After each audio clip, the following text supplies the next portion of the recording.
Halo guys, selamat datang lagi di channel Bang Sani. Pada video kali ini, Bang Sani bakal berbagi bagaimana caranya membuat mie basah yang kenyal dan tidak gampang putus. Yang mana nantinya mie ini sangat cocok dijadikan mie ayam ataupun mie tumis. Apa saja yang kita perlukan dan bagaimana caranya? Simak video sampai habis.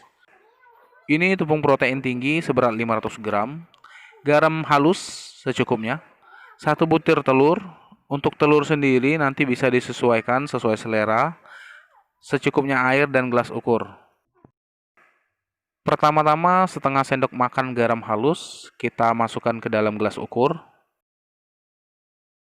Lalu masukkan juga telur ke dalam gelas ukur. Kemudian tambahkan air sampai mencapai ukuran 200 ml. Nah, untuk takaran air sendiri diusahakan jangan melebihi 200 ataupun dikurang dari 200 ya, teman-teman.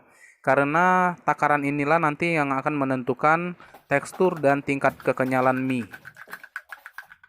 Diaduk sebentar sampai semua bahan tercampur dengan rata. Kemudian kita campurkan adonan cairan ke dalam tepung.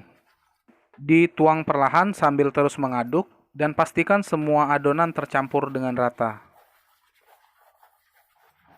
Setelah cukup merata dan adonan mulai terasa kering sedikit berpasir, untuk mempermudah proses pengulenan, teman-teman bisa menggunakan tangan.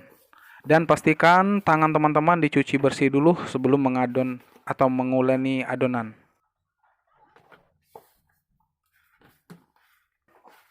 Proses pengulenan ini tidak usah terlalu lama ya teman-teman, karena kita takut tekstur adonan malah menjadi keras.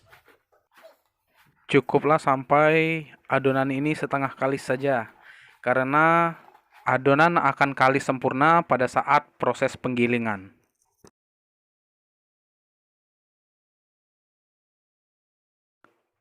Nah, cukup seperti ini saja kira-kira adonannya nanti.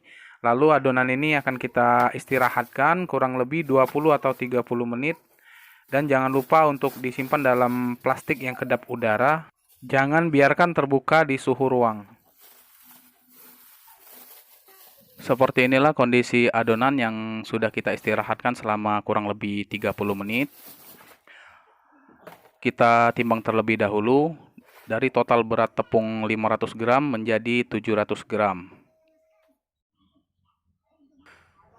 Di sini teman-teman bisa membagi adonan jadi beberapa bagian supaya mempermudah proses penggilingan nanti.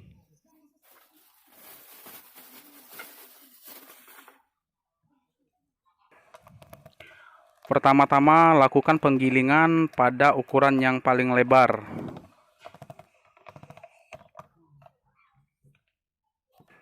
Lakukan penggilingan ini sampai beberapa kali sambil melipat-lipat adonan. Kemudian kecilkan ukuran secara bertahap.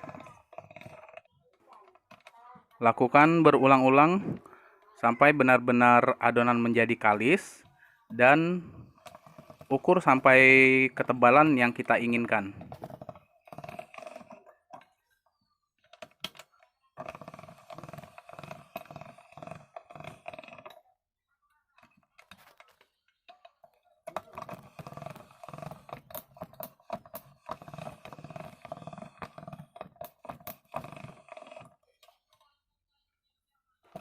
Adonan sudah benar-benar kalis dan teksturnya sudah mulus.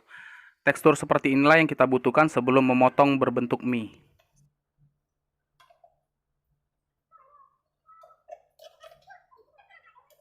Lalu kita lanjut memotong dengan mata potong pisau untuk mie.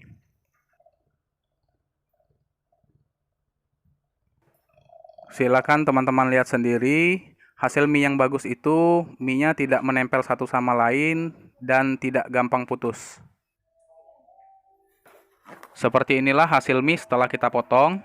Dan jangan lupa untuk menaburi tapioka supaya mie tidak menempel satu sama lain saat penyimpanan. Setelah mie selesai dipotong, lalu diproses untuk ditimbang sesuai porsi yang teman-teman inginkan. Seperti inilah hasilnya mie yang kita proses pada hari ini. Semoga teman-teman dapat mempraktekannya. Saya ucapkan terima kasih. Support terus channel saya dan selamat mencoba.